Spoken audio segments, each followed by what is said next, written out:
Hare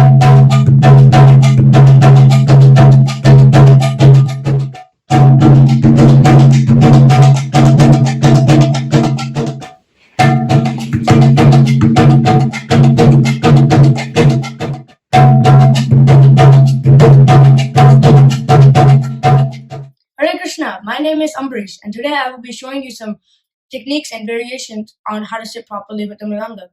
These techniques will help you sit properly with the Mridanga in Kirtan, such as the 24-hour Kirtans. They will also make you feel comfortable and bring your body a little bit of ease.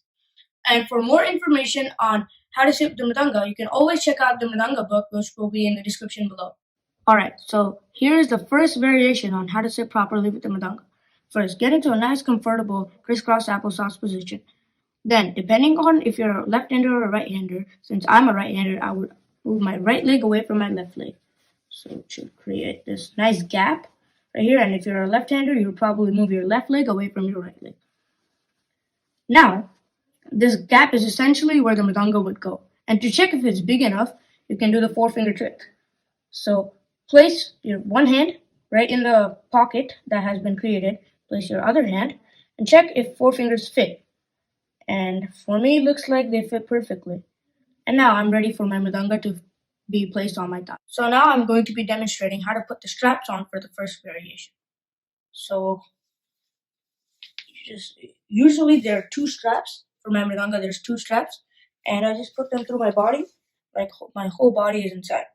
And now you can see and adjust. So what I like to do first is to check if there's four-finger gap away from my stomach area. So that looks fine enough. And now, sometimes the Mridangas will be, the straps for the Mridangas will be really loose and they may be really like shaky. So what we can do is I would turn this clockwise so that it gets stiffer. There's more tension on the straps. Okay, if it's too much, remember after adjusting our straps, we have to always do the four-finger trick. So my fingers are barely fitting in my stomach area, so I would want to move it slightly back. Now they look pretty fine, and you don't want it too far away because that looks like almost double of my four fingers can fit. So it should be right perfect, and it should be tight enough and comfortable for you so that it wouldn't move or fall down out of your lap. That concludes the first way to sit with the Mridanga. Now I will demonstrate the second way. First, again, get into the crisscross applesauce form, and then since I'm a right-hander, I will take my left leg and I will bend it over. So just like that, I will take my left leg and bend it over. So what happened here was the quads of my left leg are on top and the calf of my left leg is on the bottom. So I literally bended my whole entire leg over. And that should create a triangle between both of your legs, and the right leg will stay the same. And if you're a left-hand player, it would be vice versa. So you would move your right leg and it would be under pressure. So this is essentially where the Mridanga would go in this triangle.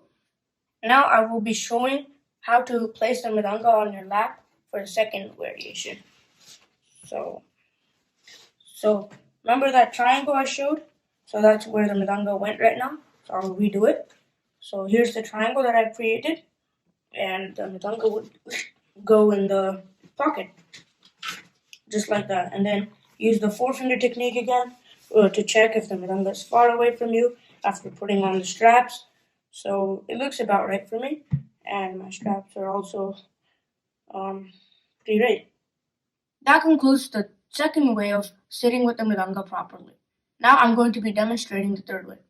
Again, get back into the crisscross applesauce form, and now I would lift my right leg this time since I'm a right-hander, and a left-hander would lift their left leg and make it into a mountain, a V-shape, upside down V-shape. So what I did was, it used to be like this in my crisscross applesauce form. I got it up like this.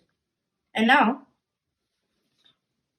my opposite leg should be behind the leg that I lifted up. So it should look like this. Here's my left leg behind my right leg. And my right leg is this one. So we have just created a pocket right here. So this is where essentially the Mridanga is going to go. Now I'm going to show you how to place the Mridanga for this position. So, like I said, so the Mridanga would go right here. So I'll take my Mridanga, put it right there. So some part of your Mridanga would go a little bit on your foot, just totally fine. And many people usually use one thread for this style, and I'm going to be doing that. And then again, for this technique, you don't need to do the 4-finger technique because it's probably not going to be possible.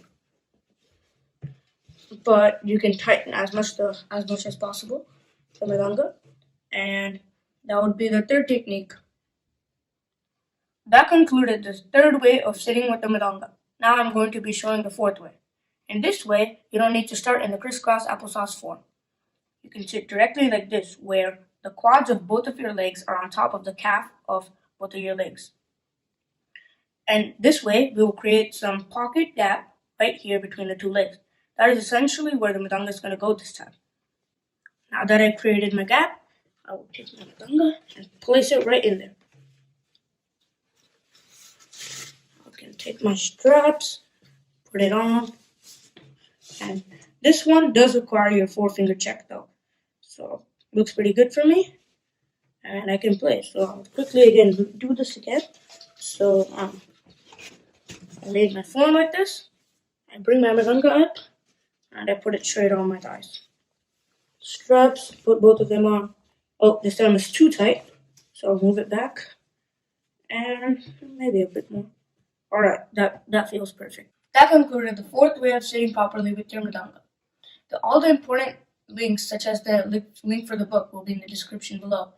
And after this, there will be a couple of pictures of my teacher, Devgar Prabhuji, sitting in all the 4 forms. Again, thank you for watching the video. Hare Krishna.